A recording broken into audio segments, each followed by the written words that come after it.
Hi guys, আজকে আমরা কচুর ডাঁটা দিয়ে সবজি বানাবো আর খেয়ে দেখবো কেমন লাগে।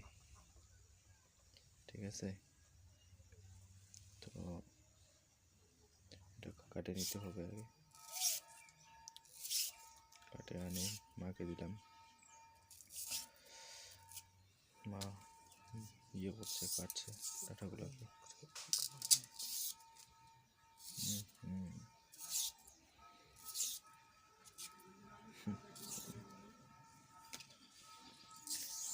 আমি তাতে একটু গাজর খাচ্ছি, তাতে ডাঁটা কাটা হোক।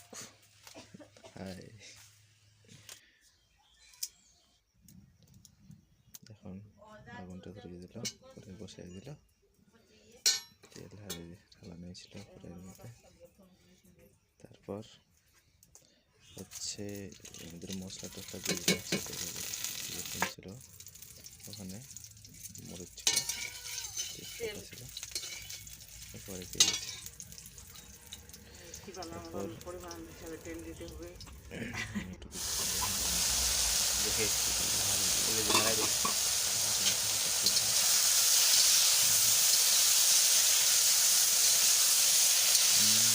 টাকা দেবো।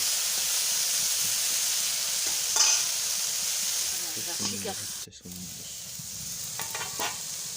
তারপরে কিছুক্ষণ পরে আমাদের সবজি ready ready ready ready ready ready হয়ে গেছে পুরো সবজি বানানো চলে আসছে। হয়ে গেল আমাদের সবজি। আমি খেতে বসে গেলাম। ভাই সাহেব, একটা লঙ্কা আর সাথে পেঁয়াজ নিয়ে নিয়েছি, খাবো। কেমন? ওয়াও ওয়াও ওয়াও ওয়াও, সেই সুন্দর হয়েছে। ঠিক আছে বন্ধুরা, আজকে